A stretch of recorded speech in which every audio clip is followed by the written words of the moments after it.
Hello friends, इस video में भिन्न के बारे में विस्तार से बताया गया है।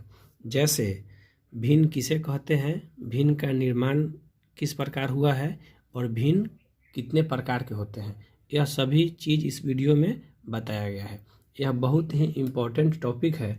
इस टॉपिक से सभी एग्ज़ाम में 3 या 4 क्वेश्चन पूछा जाता है और यह सभी छात्रों के लिए, सभी वर्ग के छात्रों के लिए इम्पोर्टेंट टॉपिक है, इसलिए वीडियो को लास्ट तक देखें।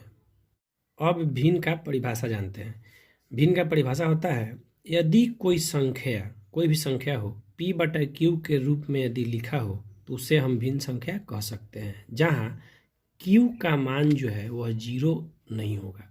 p/q यानी ऊपर p और नीचे q, कहने का मतलब कि ऊपर में कोई अंक हो और नीचे में कोई अंक दिया हो, यह दोनों मिलकर क्या हुआ, भिन्न हुआ। जब भी कोई भी संख्या p/q यानी बटा के रूप में लिखा हो तो वह भिन्न कहलाता है। अब इसमें शर्त है कि q जो नीचे का मान होगा q वह 0 नहीं होगा। जैसे यहाँ पे 2 है तो बटा में 0 नहीं हो सकता है, 2/1 हो सकता है, 2/4 हो सकता है, 2/5 हो सकता है, लेकिन किसी भी हाल में यदि 4/5 है तो यह भिन्न है, लेकिन 4/0 नहीं हो सकता है। बटा में कभी भी 0 नहीं होगा, इसीलिए यहाँ पे दिया हुआ है कि q ≠ 0, q का मान कभी 0 नहीं होगा। अब है भिन्न का निर्माण या भिन्न का भाग, दोनों एक ही बात है। यह अंश और हर दोनों से मिलकर बना होता है। जैसे भिन्न का परिभाषा होता है कि p/q के रूप में हो तो ऊपर वाले जो p होता है उसको हम अंश कहते हैं और बटा में जो q दिया हुआ है इसको हम हर कहते हैं। मतलब भिन्न का जो निर्माण होता है अंश बटा हर से होता है। जैसे 8/7 दिया हुआ है तो ऊपर जो है यह मेरा अंश हुआ और नीचे 7 है तो यह मेरा हर हुआ। यानी भिन्न का निर्माण हमेशा अंश और हर से मिलकर होता है।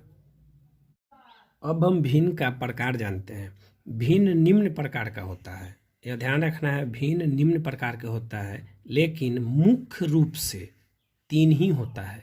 मुख्य रूप से भिन्न का जब बात पूछे तो 3 होता है। ऐसे भिन्न निम्न प्रकार के होता है, यानी 10, 11, 12, 13 के आसपास में होता है। मुख्य रूप से हम 3 मानते हैं।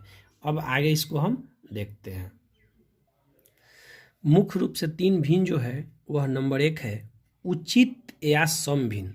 अब यहाँ दोस्तों साथ साथ याद करना है, उचित भिन्न कहें या सम भिन्न कहें दोनों एक ही बात होता है और अंग्रेजी में इसको हम प्रॉपर फ्रैक्शन कहते हैं। मुख्य रूप से उचित, अनुचित और मिश्र भिन्न 3 ही होता है मुख्य रूप से। ऐसे लगभग 13 प्रकार के भिन्न होता है।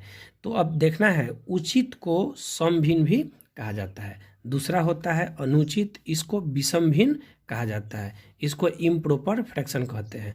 तीसरा है मिश्र, मिश्र को एक और नाम है संयुक्त भिन्न। याद रखना है, कहीं पे मिश्र भिन्न पूछ दे या कहीं पे संयुक्त भिन्न पूछे, दोनों एक ही बात होता है। आगे वीडियो में बताया जाएगा। इस सभी प्रकार पे, भिन्न के जितने भी प्रकार है सभी पे प्रश्न एग्जाम में पूछे जाते हैं। चौथा है इकाई भिन्न, यूनिट फ्रैक्शन, चौथा है इकाई भिन्न। इसके बाद है 5वां समहर भिन्न या सजातीय भिन्न। दोस्तों याद रखना है, कहीं पे क्वेश्चन में समहर भिन्न पूछा जाता है या सजातीय भिन्न भी पूछा जाता है। छठा है विषम हर या विजातीय भिन्न। विषम हर कहें या विजातीय कहें दोनों एक ही बात है। 7वां भिन्न होता है मिश्रित भिन्न होता है, इसका एक ही नाम है केवल मिश्रित भिन्न। इसके बाद 8 नंबर में है समतुल्य भिन्न, तुल्य भिन्न, समान भिन्न। इसका 3 नाम है, याद रखना है। समतुल्य कहीं पे मिलेगा, कहीं पे तुल्य लिखा हुआ मिलेगा, कहीं पे सामान्य भिन्न मिलेगा, तो तीनों का मतलब एक ही होता है। अब 9 नंबर में आते हैं तो 9 नंबर में भिन्न होता है लंगड़ी भिन्न या कहीं पे लंगड़ा भिन्न भी लिखा हुआ होता है। फिर सतत है, वितत है या संलग्न भिन्न है। इसका 4 नाम है, लंगड़ी भिन्न कहें या सतत भिन्न कहे या कहीं पे संतत भी लिखा होता है, वितत हो गया या संलग्न भिन्न हो गया। इसका भी 4 नाम है, या चारों में से कोई भी पूछा जा सकता है क्वेश्चन में। 10 नंबर है व्युत्क्रम भिन्न है। इसका केवल एक ही नाम है। 11 नंबर है दशमलव भिन्न है, इसका भी एक ही नाम है। 12 नंबर में है यौगिक भिन्न है और 13 में है जटिल भिन्न है। यह भिन्न कुल 13 प्रकार के हैं और मुख्य रूप से 3 भिन्न जो बताया गया है, उचित, अनुचित और मिश्रित भिन्न बताया गया है। मुख्य रूप से भिन्न 3 होता है, उचित, अनुचित और मिश्र भिन्न होता है।